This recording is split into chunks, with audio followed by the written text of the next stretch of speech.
Namaskar, myself Neha Sharma, Assistant Professor Geography in Maheshwari Girls PG College. Students, हमने last video में plane scale and comparative scale बनाना सीखा था. आज हम इसी टॉपिक को आगे कंटिन्यू करेंगे और डायगोनल स्केल बनाना सीखेंगे.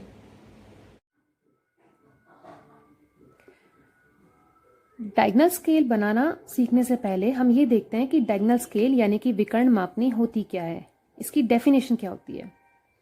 The scale in which the minor parts are divided into smaller parts with the help of a diagonal is called a diagonal scale. मतलब ये कि जिस मापक में विकर्ण की सहायता से माइनर पार्ट्स को और भी छोटे पार्ट्स में डिवाइड करके प्रेजेंट किया जा सके वही डायगोनल स्केल कहलाती है. Distance can be read by simple scale in 2 units such as mile, furlong.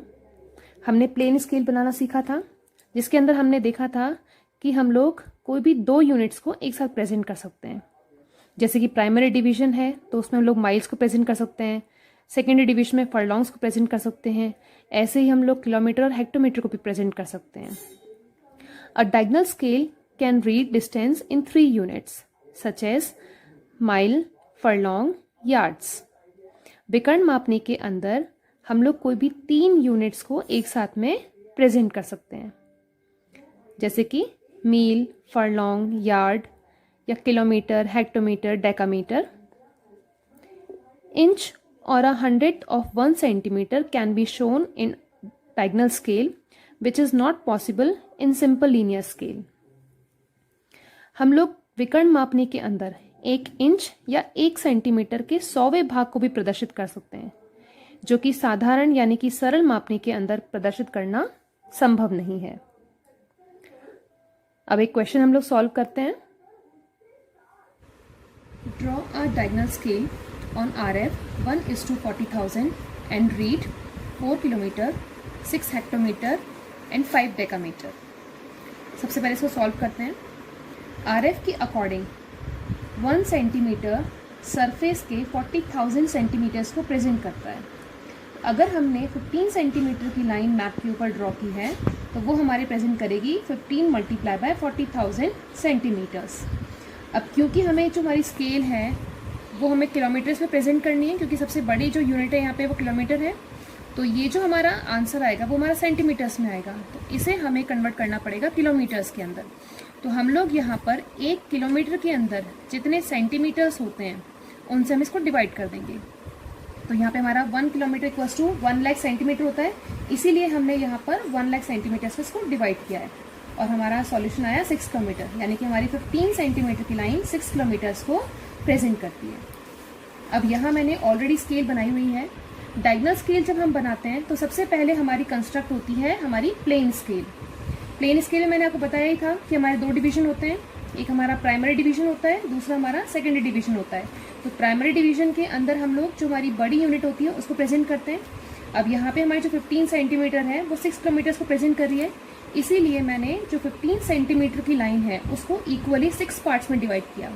यहाँ पर जो मेरा एक बॉक्स बन रहा है वो मेरा 2.5 सेंटीमीटर का बन रहा है. इनको मैंने इक्वली डिवाइड किया. प्राइमरी डिवीजन में 1, 2, 3, 4, 5 यहाँ किलोमीटर्स प्रेजेंट किए. फिर हम लोग चलते हैं सेकेंडरी डिवीजन की तरफ. अब 1 किलोमीटर के अंदर हमारे 10 हेक्टोमीटर होते हैं. तो यहाँ पर जो मेरा सेकेंडरी डिवीजन रहा है, मैंने यहाँ पर 5 पार्ट्स में इसको डिवाइड किया है. आप लोग चाहें तो इसे 10 इक्वल पार्ट्स में डिवाइड कर सकते हैं. मैंने आप लोगों को समझाया था जब भी हम लोग स्केल बनाते हैं तो हमेशा ध्यान रखते हैं कि हमारी जो स्केल है वो बहुत ज़्यादा कंजेस्टेड नहीं होनी चाहिए, बहुत ज़्यादा खुली खुली नहीं होनी चाहिए. तो यहाँ पर मैंने कंजेस्टेड नहीं हो इसलिए 2, 4, 6, 8, 10 यानी कि 5 पार्ट्स में इसको डिवाइड कर दिया है. आप लोग चाहें तो इसे आप लोग 10 पार्ट्स में भी डिवाइड करके दिखा सकते हैं, जैसे कि आपका इस तरह से ये डिविजन्स हो जाएंगे. तो ये 1, 2, 3, 4 इस तरह से.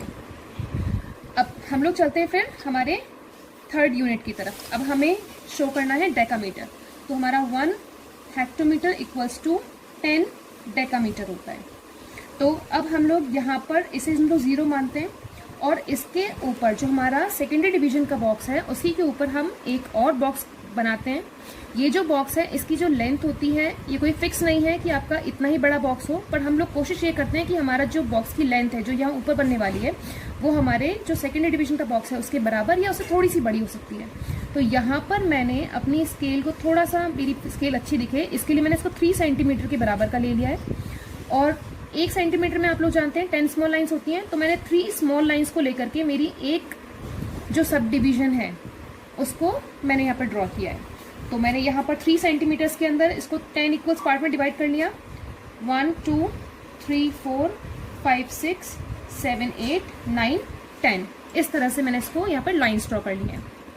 अब डायगोनल्स बनाने के लिए हम क्या करते हैं, यहाँ पर जो अपने सेकेंडरी डिवीजन किया था उन्हीं का हम लोग यहाँ पर पॉइंट्स लगा देते हैं ऊपर की तरफ। अब जो आपका ऊपर पॉइंट लगा है उसको हम लोग यहाँ से डायगनली इस 0 तक मिलाया, यहाँ 4 को हमने इस 2 तक मिलाया, 6 को हमने 4 तक मिलाया। इस तरह से हम लोग डायगनल बनाते हुए हमारी डायगनल स्केल कंप्लीट कर लेते हैं।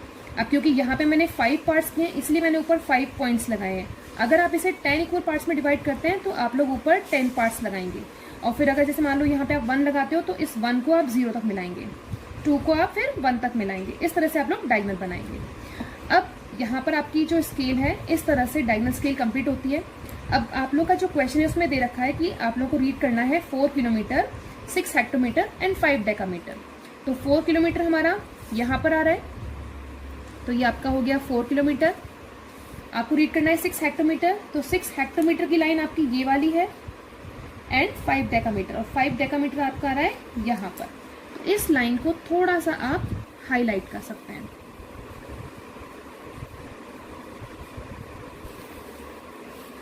ये हो गया आपका 4 किलोमीटर 6 हेक्टोमीटर 5 डेकामीटर। तो इस तरह से आपकी जो डायगोनल स्केल है वो कंप्लीट होती है। आई होप स्टूडेंट्स आप लोगों को डायगोनल स्केल समझ आई होगी। इसी टॉपिक को हम लोग आगे भी कंटिन्यू करेंगे और नेक्स्ट क्लास में टाइम स्केल बनाना सीखेंगे। Thank you.